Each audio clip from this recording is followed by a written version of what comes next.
Coming up today on a special edition of Houston Life, we are coming to you live from Sam Houston Race Park as the live racing season is already underway. Find out how you can take part in the action, plus all the fun the park has to offer both on and off the track with entertainers and championship level food and drinks. Yeah, we're also going to meet some of the team that makes live racing happen each and every year, like trainer Shawn Davis. After a fall, broke his back. He had to learn to walk and ride again. We'll hear his powerful story of perseverance and how that accident set him on a successful journey as a horse trainer. Absolutely incredible. Also, one of the newer stars on the track, jockey Isaiah Wiseman, will join us. We're going to hear what it takes to ride some of the fastest horses in the country and where he hopes his career takes him next. Plus, one of the track's tiniest competitors joins Lauren Kelly today. She's learning all about the Wiener dog races, Derek. Hey, what's up, Lauren? You guys, this is Frank, and he is a champion Wiener dog race. He's only 5 years old, and he loves and knows this track. Check out this cup that he's won. We're going to get all the details on how you can watch live Wiener dog racing right here from Sam Houston Race Park coming up today on Houston Live. Hi, baby. Oh.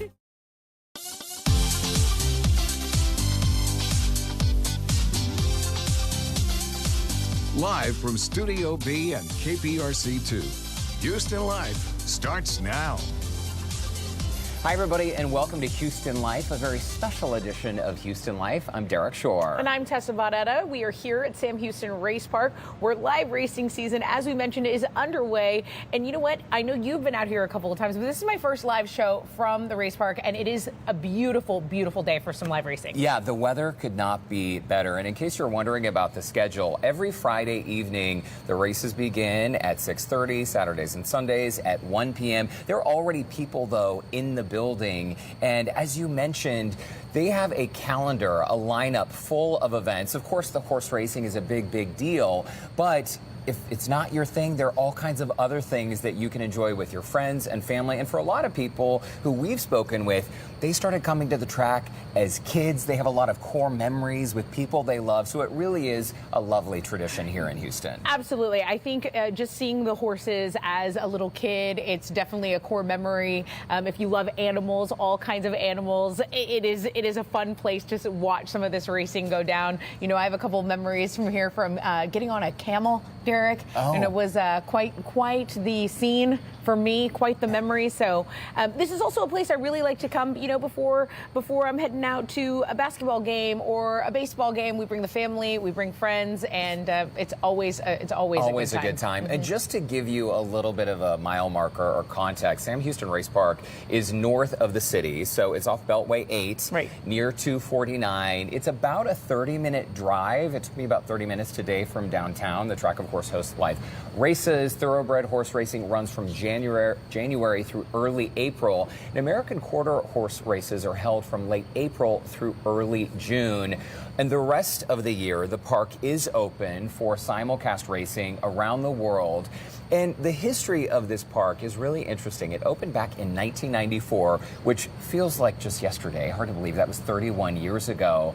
And in 2017, Sam Houston opened its doors to the equine victims of Hurricane Harvey. So the facility incredibly made it through that disaster with very little damage and flooding. So they offered refuge to more than 200 displaced horses in the Houston area. Yeah, we always think about, the people getting displaced, but what about the animals? This was a place that opened its doors for all of the horses. It didn't have really any other alternatives. So that's really a nice story. This is a place that holds a lot of people. If you were wondering, the largest attendance was recorded on July 4th back in 2008. An attendance crowd of 32,177 people. So is there room for everyone, for your gigantic family? Yes. All of your friends, your cousins, your primos, yes, everyone can fit here, and you're going to fit snugly, and there's food concessions everywhere, so it's really cool. Bring 32,000 of your closest friends and family. You're going to have a blast out here. Over the years, I've been so lucky to see a little bit behind the scenes, to meet some of the jockeys, spend time with the horses, and something that you mentioned that may, if you're not familiar with Sam Houston Race Park, the camel racing, this is something that is campy and fun and just one of the unexpected activities people can enjoy here. So it is fun and it is campy, but they also, there is an incentive to do it. I didn't just say, okay, you know what, I'm going to go ride a camel race because I want everyone to see me on top of a camel. Sam Houston actually says, you know what, we're going to put $5,000 towards your favorite charity. So when I was racing, it was for the Rod Ryan Show charity. And I said, okay, let me win this money. And I went and I was ready. And my camel had other plans. And that's okay. That's okay. My brother was taking this footage. We were laughing. We were cheering. Rod lent me his Evel Knievel helmet. Yeah, I don't think Evel Knievel would have been so proud that I was sporting his logo. But I was proud of myself because I tried something new. And you know what? My camel was just quirky, just like me. You know, sometimes I don't feel like I want to zig while everyone is zagging. Oh, my gosh. And I understand you came in second to last. That is okay. Again, it's all for charity. By the way, happening this year, March 7th and 8th, camel and ostrich races. So check out the calendar and keep tabs on them. They're also on Instagram. You can visit their website, shrp.com, to keep tabs on it. Lauren Kelly also, I believe, raced a camel at some point. She's been out here. There's she is. There's a photo of Lauren. On number 3. I know. I mean, we know Lauren can do it all right. She looks very comfortable on the back of that camel. My first experience here was 8 years ago. Okay, tell me. Well, Houston Life had just gone on the air. Okay. We had been on the air only for a few months. And we were doing a live show from Sam Houston Race Park. And I was asked if I would like to get on a horse. I mean, we were at a racetrack, right? Yeah. And so how could you say nay? You have to say yay. Retired. How could you say nay? Leave that to the horses, right? Exactly. Oh, yeah, dad jokes for days here. So this retired racehorse, they still, at top speeds, go 35 miles per hour. Yeah. You ready to do this? Yeah, I think so. Unless you've ever done it yourself. So this is me checking out the horse, and I'm explaining here, I was a little bit nervous to do this because I grew up around horses. I'm not a professional when it comes to riding, but I thought, you know what? There's a camera here, so I kind of have to do this. The cameras are on me. Right. I have to climb on this horse. Go time. And sort of like your camel, once I was on the horse, you know, horses are very intuitive. They're very smart. And so they know if you don't know what you're doing, they can sense that. My horse here didn't go in a straight line. So I'm sort of laughing, crying at the same time. I'm like, whoa, whoa, whoa, whoa, whoa. Okay, yes. And it all worked out. I would do it again, but I would be lying if I said I was not nervous. Good to know. Good to know. We'll switch. Maybe I'll do the retired racehorse. Maybe you jump on a camel, and then we'll exchange stories again. That's perfect. That's perfect. Mark your calendars. Something exciting always happening here at Sam Houston Race Park. So, of course, there's so much to do here at the park. Horse racing is at the top of that list. But as we mentioned, there is all kinds of stuff happening throughout the year. Family-friendly events and, you know, things that everyone can enjoy, Tessa, right? Yes, and right here we have track announcer Nick Tamarot joining us. So that's a big responsibility. Normally this is the part where I tell the guests, hey, welcome to Studio B. Thank you, Nick, for having us because this is really your home court right here. Absolutely. Your home track. Absolutely. Glad to have shared it with you, and we're really thankful to have you guys out here again. Really appreciate it, and we're part of the Houston Life family. Well, absolutely. And Nick, it's great to see you as well. Your job is a very atypical job, right? Can you explain to our viewers, how does somebody grow up and become a track announcer? Because it's a very intense job. For anyone who's never witnessed a horse race, things move very, very quickly. Yeah, without question. So I joke that I'm a horse player they let call races. So I've been calling races for 4 years, but my late father made the mistake of taking me to the racetrack 30 plus years ago, and I loved it. So I felt in my element right away, always enjoyed sports in general, and so had the opportunity to call some races periodically. When there was an opening here, I was given the opportunity and kind of took the ball and ran with it, pun intended. So it's been a lot of fun. It is a very atypical type of announcing. I mean, you guys are in TV, so you're familiar with the whole memorization, recognition of things, but I basically have 10 minutes to memorize 9+ names using jockey silk colors and then say that all extemporaneously. Wow. So no cue cards, no script, no nothing. We compare, so you don't get any of these. No. You don't get any of these notes I to have go a program that I hold in my hand around, and if I look at it, I peek at it very quickly because they're going around there. So your binoculars up, watching, trying to keep up with it as fast as you can. So what, in your opinion, you kind of mentioned some of the things. We compare it to like cramming for an exam and then, you know, getting it all out. What, in your opinion, makes a good live announcer? Because there's a lot of people that are,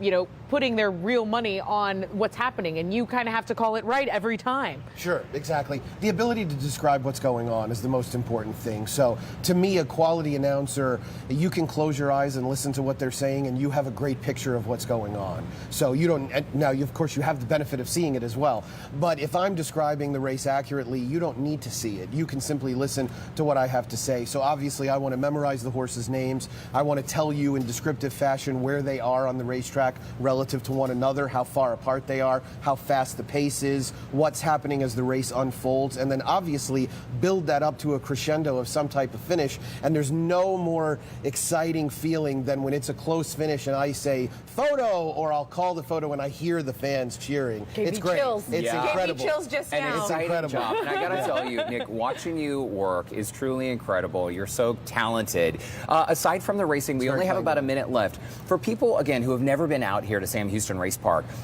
kind of walk us through what they can expect. And also, I don't want to focus too much on the food, but there's some delicious food. But right? tell us a little bit about the food and delicious drink. food. Can you tell us what people Food, can you enjoy? came to the right guy, right? So, no, we've got a lot going on here. We try to do everything geared towards the fan experience, right? We've got some family fun days coming up in March. Contrary to what people might think, this is a family-friendly facility. We welcome people of all ages. So Sundays in March, come out and enjoy petting zoos, pony rides, more. We've got some craft breweries, some local restaurants that are going to be represented out here as well. Friday nights, we've got concerts throughout the racing season. That's Thoroughbred and Quarter Horse, including one coming up tonight. We've got alumni nights coming up, or really throughout the Thoroughbred meet. So there's a lot going on out here. The Winner's Circle Buffet, Friday night prime ribs, Sunday brunch. We're looking at the events calendar right now. I mean, from the Camel and Ostrich races, which we talked about, you have an astronaut run, you have Texans Champion Day, you have a Kentucky Derby Day, you have Corgi racing, and June 14th, the closing day of the Quarter Horse racing season. Of course, everyone can always go to the website to check all of that information. SHRP.com. Yeah, tonight's band, by the way, at 9 p.m., Main Street Trio. Also tonight is Texas A&M night. So all kinds of theme nights for people to get out and enjoy. Nick Tamaro, thanks again for stopping by Houston Life. It's great to see you. Thank you so much. Pleasure was all mine. Thank you. I want to say it too. Wait, photo. Like photo. Yeah. There you go. One of the coolest jobs around. And as Nick just mentioned, you can visit shrp.com/tickets for more info about what is going on here at the park. All right, still ahead on this special edition of Houston Life, live from Sam Houston Race Park, we're going to meet one of the cutest stars on the entire track, Frank the Wiener dog, and I believe one of his siblings as well. Lauren Kelly gets the story on why he is not your average family pet. And then Mel Camp visited the park on race night to teach us the ins and outs of how to place a bet. So she's going to break it all down for us. Ooh, you better pay attention. Houston Life will be back after this break.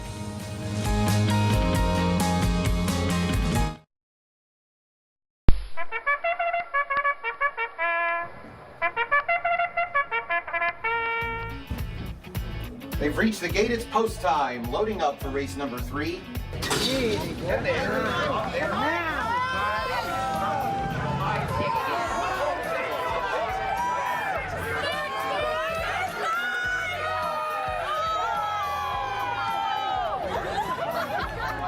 When you're placing a bet at Sam Houston Race Park, you could do it a few ways. You could pick your favorite number, you could pick your favorite color, or you could go by the name that you like. But what do you do when there's names like Mr. Moscato, Silver Assassin, Ghost Cowboy? How do you pick a winner from all those awesome names?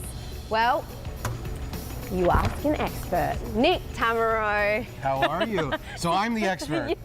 You're the Sam Houston Race Park announcer, and also the unofficial expert, I guess, on placing bets with your unofficial official tips and picks by Nick Tamaro. You had a good rundown of different systems, though, so I guess if you want to actually go with the past performance and the gambling, you've come to the right place.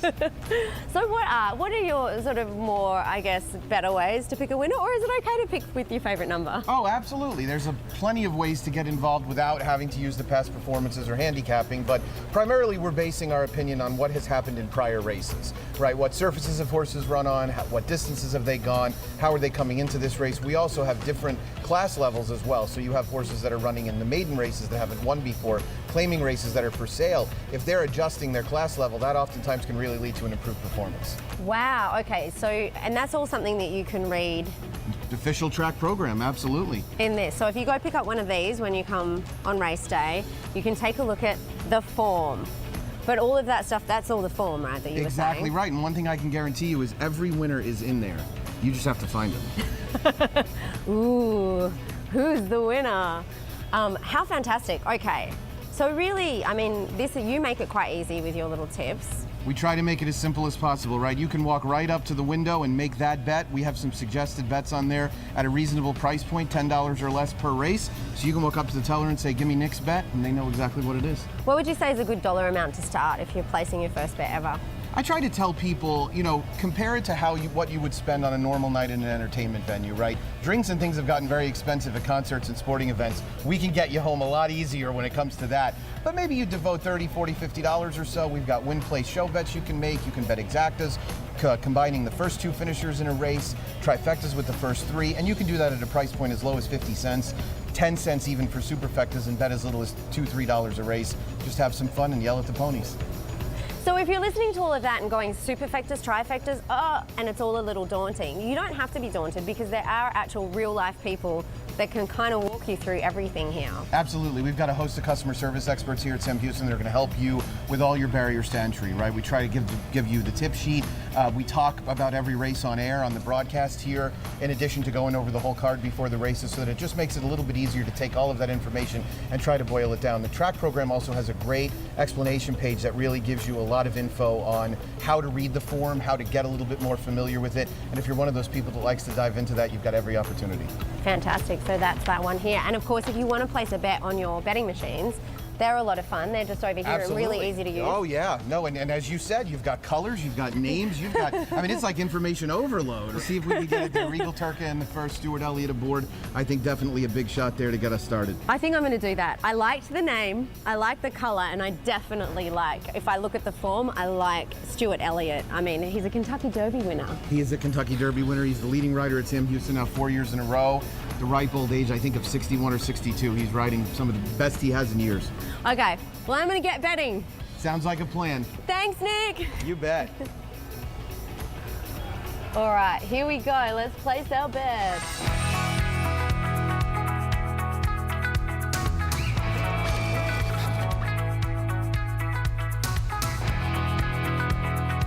The battling horse made the most money of anybody in the race at $55,000. This is another good thing you can do when you're placing a bet, is come out here and take a look at the horses before they hit the track. This is where they saddle them up. It's pretty good fun. Leads, a couple guys duke it out up there. Hi. Post time in 7 minutes.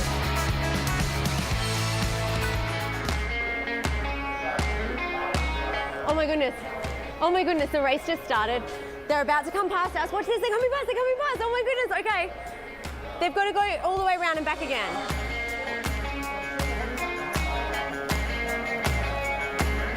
This is a winner.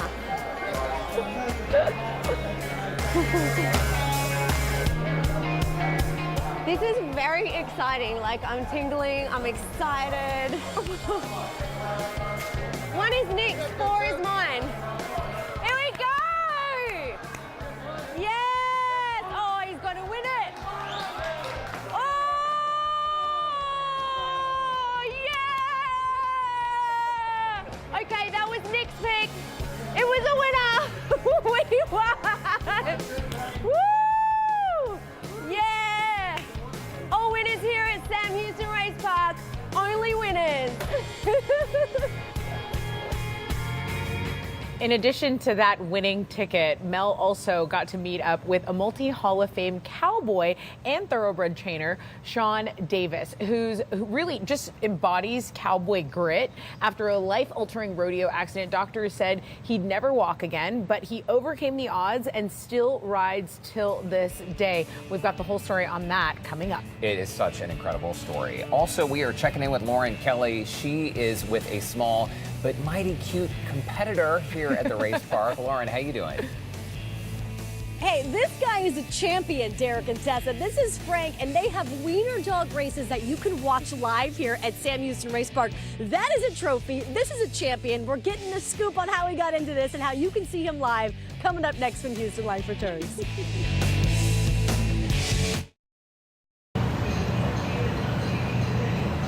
Welcome back, everybody, to Houston Life. We are here at Sam Houston Racetrack, where it's not only about the horse races, okay? Did you know they have live wiener dog races? Okay, full disclosure, Tessa's had a really tough time composing herself, keeping it together about this. She's like, what if you adopted a wiener dog and then he turned out to be a champion and he changed your life? Well, here's the thing. Coming up on February 8th, 64 wiener dogs. Wow. 64 adorable wiener dogs will compete for the 2025 Wiener Dog Championship in between the live horse racing, of course. Lauren Kelly is hanging out down there in the Wieners circle with a popular pup who is known for winning this race. Lauren, I mean, we got to know, what does it take to make a wiener dog racing champion? Whoa. Well, that is exactly what we are going to find out right now, Derek and Tessa. This is Frank, and if you've ever been out here to Sam Houston Race Park, then you've probably seen him winning in action at those wiener dog races, because look at this trophy. It speaks for itself. Alyssa, Frank's mommy, I want to talk about, how did Frank get into this? I just saw that there were some wiener dog races going on at the racetrack, so I was like, let's just give it a shot. It sounds and like truly anybody can sign their dogs up, right? Yes, Okay, yes. They do have to be dachshunds, yeah. Okay, so how old is Frank? He is 4 and turning 5 in March. And he has been racing here for how long? 3 years. 3 years. Yes. All right, Brad, look at this trophy. Are you a proud dad or what? I was really surprised when they handed this to me the first time how big it was. I feel like Frank can fit inside of there. I know, it was bigger than him for sure. I mean, this has got to be so much fun to watch. I know we were talking off camera about how many people come out here and really just, they're shouting at their dogs however you can get them across the finish line, right? Oh yeah, they love to like cheer him on and go after it like that. But It's one fun. thing people you said is that when they see Frank, because he's such a winner, they're like, oh man. Oh yeah, there's Frank again. He's There's here. Frank again. So this is going to be fun. February 8th is the next live dog race. Can you explain to our viewers kind of how this works? Will Frank be racing in that? Yes, he will be racing on February 8th. He'll be given a heat time by Sam Houston Race Park. He'll do the first race. I think they have about 8 different heats. Okay. And then the top winner from each heat will go to the finals. To see who'll be the big winner. Oh, the big wiener. Sorry, it's endless. But this is always so much fun, and this is one of those things that is truly a family-friendly event to come out here at the race park and see the dog races. Absolutely, yeah. We bring the kids, and there's a lot of kids out here running around everywhere. Now, can you bring treats for Frank? And how do you get him to cross the finish line? Like, what do you say, Frank, come over here to mommy? Like, what's your trick? I just yell at him like a crazy person. I just scream his name so he can hear me all the way on the other side, and I'm down in the dirt and screaming his name, trying to get his attention, and there's a lot of distractions, but, so I look a little crazy, but it's fine because he knows his mommy's. It's like calling him for dinner. First, middle, and last Yes, name. exactly. I'm sure. Do you guys have any other dogs, though, that race? We have Millie. She doesn't race. She just she's there for looks. I heard that Millie is Frank's sister, but she doesn't like to race because she doesn't like cardio. She does not like cardio. Do not sign her up. We are all a little bit of Millie right here. Okay, so if people do want to come out and watch, what time do the races usually get going? I think that the gates open around 12, and then usually the first heat is around 2 p.m., and then they will have a race in between every horse race. Okay, well, Frank, we're so happy that we got to meet you today, baby. You are a champion. You're beautiful. Everybody should look out for Frank, because if this trophy belongs to you now, I know a lot of other wiener dogs that are going to be coming for it. Ready. Alyssa, Brad, thank you so much. Frank, way to go, baby! Derek and Tessa, back to you guys. Oh my goodness, that is one hot dog. Lauren, Lauren, go Frank the Tank. He's going to be defending his title. We can't wait. We can't wait. That's on my bucket list to see these races. I want to hold Millie, his sister, too. Even if she's not racing, they're adorable. You and Millie can have treats. Me and Frank will be on the track screaming with Mom. Okay, coming up, we're checking in with actor and comedian Adam Ferrara. He is all set. Adam is set to take the stage here at Sam Houston Race Park next month for a few live shows, and we'll tell you how you can get your hands on tickets. And coming up next, what is it like to ride a racehorse that can hit speeds of 35 miles an hour? Ooh. Isaiah Weissman is joining us with a bit of insight into the life of a jockey. Don't go away. The special edition of Houston Life from Sam Houston Race Park continues right after this. Oof, oof. Welcome back to this special edition of Houston Life from Sam Houston Race Park. Derek Shore here along with Tessa Barrera. Yeah, well, the horses may be the star of the show. You know, they can only perform as well as their rider. Yeah, that is so true. Being a jockey takes years of practice and nerves of steel. Of course, jockey Isaiah Weissman is joining us now with a look at what it takes to ride some of the fastest horses in the country. Hey, it's so nice to meet you, Isaiah. Thanks for spending time with us today. Horse racing runs in your family. You were born in Lexington, Kentucky. You moved to Fort Wayne, Indiana. What age did you start riding horses and essentially training to be a horse jumper? Yeah, well, I mean, growing up in Lexington, probably since I could talk, just being around Keeneland Racetrack and the whole culture of Kentucky, I just had it in my mind is probably all I ever thought of doing. So you were on horseback from as early as you can remember? Essentially, yeah. So horse jumping and then making the transition over to being a horse jockey, that's huge. When did you finally, I mean, did it take nerves? Were you building up to that, or how did it happen? It was always, my original plan was a jockey before I even jumped a horse. But growing up in America, it's not really accessible for the youth you can't just go race like as a kid. So it was kind of my way of getting some kind of competitive fix with horses, and it kind of just led down that path. But in the back of my mind, I always knew I was going to end up back at the racetrack. It's incredible, Isaiah. You are an athlete. The horses are athletes as well. This takes a lot of discipline. It takes a lot of practice, a lot of training. Can you describe to us what is a typical day like for you while the thoroughbred season is underway? Yeah, so a day like today, we'll wake up. The training hours are pretty early, 5, 6 in the morning. Wow. And we'll walk around with our agents and take horses through workouts and network with trainers and kind of do that for a couple of hours. And then myself, I'm very big on fitness, and it's really important for what we do. So after the track, I'll go to the gym and work out and look at the races and watch replays and that kind of thing. And then with like a nighttime post, we might go home and rest and probably watch more races. Wow. And just kind of look over what you want to do for the night and get prepared in that way. So it's a lot. To me, it seems like a lot of preparation for a race that really isn't that long. Right. So what keeps you going? What makes it all worth it to you? Myself, I just am obsessed with the sport, really. And it's just unlike anything else. Like it just overwhelms your mind. It's all you think about. And just the competition with the horses, they're, so athletic, and it's just the whole environment surrounding the sport is just unlike anything. Wow. I'm surprised to hear that your days start so early. I mean, 5, 6 a.m. on a day like today when the live race doesn't happen until 6 p.m. Right. When that race happens, you've already been at it. You and your horse have already been at it for more than 12 hours. This takes incredible stamina. From nearly 2,000 starts, you have 146 wins. Yeah, it's, not been, I have a lot to progress in my career, but it hasn't been a letdown by any means. If there was maybe a little kid at home watching and saying, you know what, that seems cool, that is like the dream job for them, what advice, you're born into a racing family, but what real advice would you give someone that looks up to you and says, wow, that's really cool? I would say really everyone in the sport is so helpful to the youth and people who want to become involved, and I mean, anybody you talk to on the backside, they all have their own idea of where to guide a young person. And I mean, it's a very accessible sport if you ask the question, you know. Nice. But there's no direct path as there in, like you can't be a little kid and go do little kid racing. So yeah, it's everyone really has their own path.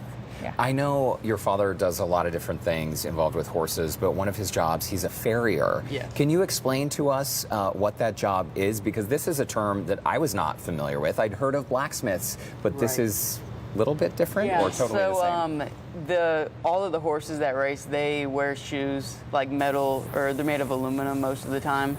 And it's really important, actually. The horse's soundness, a lot of it stems from their foot. Well, it's soundness meaning the health of the way they're hitting the ground and their legs and ligaments and bones and just everything, because it's a lot of stress on them, the racing. So it all starts in the foot, and it's the balance of it and the structural integrity of it is really one of the more important factors to a healthy racehorse. Yeah. So the farriers, they are kind of foot doctors, a pediatrician. So that's really their role, and they're kind of unsung heroes. You know, they don't get praised, but every trainer and owner knows that they're one of the most important factors to a racehorse's longevity and health. A very important job. Let's take time to say thanks to Isaiah's dad. I'm sure he's so proud of you, by the way. And the entire family. Thanks for spending time with us today at Houston Live. And best of luck in your career. We'll be watching. And tonight. Yeah, thanks for having me. And in the meantime, you can come out and see Isaiah and all the other jockeys competing Friday nights right here at the park. For all the details, you can visit shrp.com. So cool. Okay, what it takes to get back up after a fall. That is what we're going to talk about next. Thoroughbred trainer Shawn Davis knows a thing or two about this. The three-time saddle bronc world champion almost lost his life after being crushed under a horse. Mel Camp sits down with him at the Sam Houston Race Park barn. She's headed to the barn to learn what keeps him keeping on. Next on Houston Life. Welcome back to this special edition of Houston Life here at Sam Houston Race Park. There was a lot of action on the track and in the grandstands, of course, but we wouldn't have any of it without the hard-working people behind the scenes at the barn. Right. It takes a certain kind of grit to do the 24/7 work of taking care of thoroughbreds that race here at Sam Houston. It's cowboy grit. And for the three-time rodeo world champion turned racehorse trainer Shawn Davis, this comes second nature. Well, my main goal from the time I was a little kid was to be a world champion cowboy. When I was going to college, you couldn't get jobs. You know, I mean, it was a tough economy at that time. But people had racehorses, and they needed somebody to ride, to gallop. And then also, they had some horses there that the riders didn't want to ride, because I rodeoed and I liked them to buck, so it didn't bother me if the horses bucked. That's what I wanted, was something to buck so I could practice on. So that's kind of how I got my start. From rodeo to racing. During his time as a professional saddle bronc rider, Shawn Davis claimed 3 world champion titles. He competed at the Astrodome's first ever rodeo and is so far in 14 Halls of Fame. You know, I've gone through all the bucking of horses, the rodeo, the national finals rodeo, the college rodeo. I coached the rodeo. I had an Irish grandparents from Ireland, and that family, they wanted to be rodeo cowboys. They had a little farm, and they had calves, and they had goats. Their friends would come up, you know, and they'd ask me if I wanted to ride a calf or a goat. so I would, and then they'd take a little collection. I'd get 25 or 15 cents or something. And the money got a whole lot better than 25 cents. You're a very successful saddle bronc rider. You had at one point won more prize money than anybody. First year of full competition, I set an all-time money win record that lasted for 10 years. But when you talk about money, that was what you win for one day money at the National Finals Rodeo. I won $25,900 and some dollars. I bought a new Cadillac, an airplane, and still had money left over, so. Then everything came crashing down. It was actually a bareback horse that broke my back, but he flipped over backwards on me and broke my back in the 4th lumbar and dislocated it. And at that time, of course, it was long time before I had any feeling. They didn't think I was going to walk, and then they told me I'd never ride again. But I was in a body cast for 6 months from here to my knees. And when I took the body cast off, I was 10 pounds lighter, an inch shorter, and my waist was an inch bigger. Anyhow, but I was able to come back. I could compete again very successfully. In fact, the first rodeo that I entered, I won the bronc ride in that. But I never could because of the problems I had. I could ride, and I was in the top 15, and I made the national finals several more times, but I never could ride at the degree I could before I broke my back. Racehorses basically has always been somewhat of a hobby, even though what happens when you compete all your life, you know, you got that challenge, and it's hard to get over losing that challenge. But I was also, I guess I'm going to say, smart enough to know unless I could do real well, I needed to move on. And the racehorse filled that void. Winning races just don't happen. Now, it does occasionally, but it has to be planned, and it's a great challenge too. And the excitement of, the same excitement level, the adrenaline level and everything, walking up there on that horse and hoping that, you know, you've done everything correct and that he's going to run like you hope he does and they win. That's a great adrenaline flow, and that's what tied it together, even though I love the racehorses from the same time I like the rodeo. Would you say now this is your retirement job? The truth of the matter is, one reason I do it, if you're 84 years old, you can get damn lazy. I have no decision to make. I have to get out here and take care of these horses, and I have to walk back and forth from the track or ride. Or I get around fairly good for what I do. And I know if I didn't do that, I might get lazy. And so that's one of my purposes.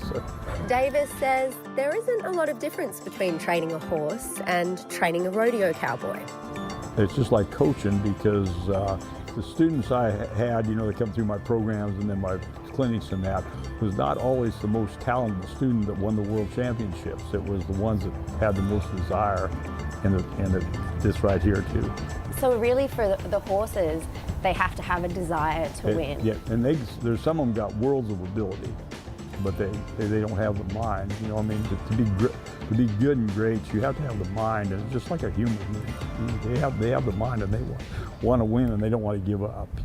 So any tips? Well, yeah, we're always hoping, you know, we're always positive thinking.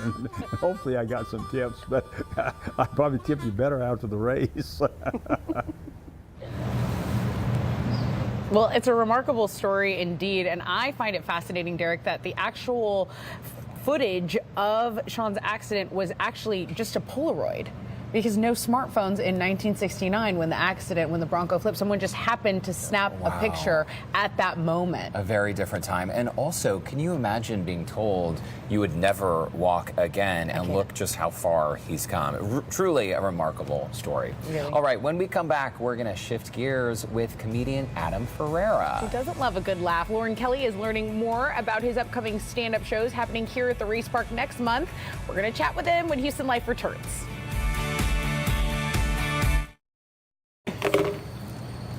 Welcome back to Houston Life from the Sam Houston Race Park. We are live. Now, the race park is known for, you know, horse, even camel and ostrich racing, and even wiener dogs. But did you guys know that they actually have quite the entertainer and events lineup? Yeah, and next month, mark your calendars for actor and comedian Adam Ferrara, who will be performing a handful of shows right here, Lauren Kelly, at the race park. Yeah, this is going to be a really fun one. Adam, whose fans may recognize him from shows like Rescue Me and Top Gear USA, he's going to be here February 21st and 22nd. Earlier this week, I got to catch up with Adam all about what fans can expect. Welcome to Houston Live. Thanks, Lauren. Nice to see you. Thanks for having me. Of course, we are thrilled that you are coming down here to Houston, Texas for the Sam Houston Race Park. You're going to be there live on Friday, February 21st and Saturday, February 22nd for a total of 3 shows. And I love that for people who don't know about the entertainment at this place, that they're going to get to see a name like you on that stage. I know you're excited. Oh, how kind of you. Yes, I am looking forward to coming back to Houston. Always had a good time. I was there. I do want to thank the Texas firefighters. I got a house in California. It was too close for comfort, Lauren. But I got friends at LA County Fire, and I know some guys from Texas came out. And I have I have a big affinity for all firefighters. I got to play one on TV, so I just want to thank everybody. So I was shooting in New York when the fires broke out, and I got a text from my buddy. I'm on set. I got a text from my buddy that if my wife's name is Alex. If Alex needs a place to stay, let me know. And I'm like, well, we did have a disagreement before I left, but I didn't think it was that bad. And how do you know? So I Google, I see all the chaos going on. I call my wife, I go, honey, what's going on? I didn't want to bother you when you're working. I'm like, honey, calling me and asking me where the extension cord is, that's bothering me. Right. Flames marching towards the home is something I should know about. So I want to thank everybody for the help. It's still a little chaotic, but hey, you guys okay though? Everybody is safe. Thank God. Things, I look for wood to knock on. Adam, material Thank things God. we can get back, right? We can rebuild, but as long as you, your family, your loved ones are safe, that is something that we definitely cherish, and we're just glad that you guys are safe. Yeah. So thank you for letting me do that, Lauren. I want to thank the Texas Fire Department. Absolutely. HFD, we're glad that we were able to just contribute a small part of that, and we hope that everybody is on the mend for sure. And I'm looking forward to coming to Texas. I will tell you this. Last time I was there, you know what I noticed? What? Flat. It's flat. I looked out my hotel. I was like, what is that down there? And they said, oh, that's South America.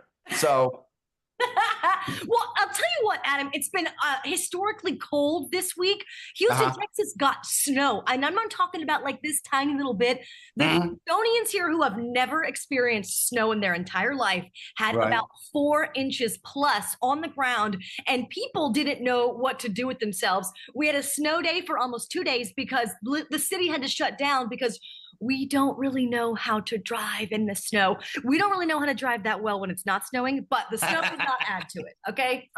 So yeah, you're not built for that stuff. You don't know. See, New York. I got an apartment in New York City too. So when I'm home, my New York, we're not built for snow or a lot of stuff, but we don't care. That's the difference. That's the difference between you guys, right? Yeah. We don't care. Lauren, I almost got hit by a guy on a wheel. Do you have the wheel people in Houston? One wheel? One wheel, just the wheel, they're in motocross helmets, but there's no seat. I read about it. It's the next evolution of the unicycle. Apparently, the seat is for sissies. So they just have the wheel and they're just flying around. These guys coming right at me on Fifth Avenue. I'm like, the future's here and I'm not going to be in it. This thing is heading right towards me. Do those things have horns? Can they at least alert you? What are you going to honk? It's a wheel. There's nothing to hold on to. I mean, it's obviously a younger person. The only thing we can say here in Texas is bless their heart. Bless their heart, you know? Which I learned what that meant. Okay, how'd you learn? I'll tell you the story. I started a NASCAR race. I waved the flag at a NASCAR race, right? And I've never been to a NASCAR race. I don't know if you can tell by my voice, but I'm not from the South. I didn't think so. You could have told me. Yeah, but Southern hospitality, alive and well. I pull up, this big Paula Dean looking woman came out. I was like, is this your first race, darling? You come with me, I'm going to fry you up some butter. And she took me in, she fed me, and she told everybody, it's his first race, bless his heart. And that's when I found out, bless his heart is code for who brought this idiot. You've got such a great charisma. I feel like you've just brought that throughout your entire career. And this is what's really exciting is when people get to see you on their favorite shows and then they get to come and see you in person, right? Yeah, like that's really the whole bow that ties it all together. It's so nice when everyone shows up because some people know me from Top Gear, the car show, a couple of movies I've been in, a lot of my stand-up. So when I see all those people coming together, it's a lot of fun for me because I like to listen. Like, I didn't know he was the stand-up. I'm like, what did you think was going to happen here? I was going to do donuts in the parking lot? You never know. So February 21st and 22nd, I am happy to be coming to Houston. My friend Scott Henry, Big Comedy's promoting this. And I'm looking forward to being there. And I can't thank you enough for having me on, Lauren. You're wonderful. Thank you. Well, you're a pleasure to have. We can't wait to see you. SHRP.com for tickets. I'm going to put a link up on our website, too, at HoustonLife.tv. But did you also know they do things like ostrich races, camel races, and wiener dog races here? Okay, I am not riding any of those animals. I don't know what you think. With my show, you're going to hear me talk about my anxiety, all right? I'll tell you what my mother said. I told my mother the first time I was going to therapy, I was a kid. I said, Mom, I'm going to go to therapy. And she's like, don't try to hang this crap on me. Okay, Ma. Okay. I Love won't. you, mean it. Yeah. Yes. Adam Ferrara, thank you so much for your time. We can't wait to have you here in Houston. Bring your jacket just in case it's really cold. Oh, I will. New Yorker who's used to like 3 degrees. Yeah. Thank you so much for having me. Be well and be happy. Absolutely, Adam. You too. We'll see you then. Take care. You guys, he was so funny. So cool. And if you want to get tickets to see him, shrp.com. This is one of those venues I was just saying, though, that you want to see him at a place like this because he plays these big venues all over the country. Sam Houston Race Park is definitely somewhere you got to come see him. He's a hoot. I know he's going to take the stage so awesome when he comes here. So funny. shrp.com/tickets. And don't go away. We'll be right back. Well, that just about does it for this special edition of Houston Life from Sam Houston Race Park. Remember, shrp.com/tickets to buy tickets and find more info about the upcoming season. Look at us. We were off to the races, and now we're just here for the races. Wiener dog races. Wiener dogs for the win. Bye, y'all. We'll see you next time.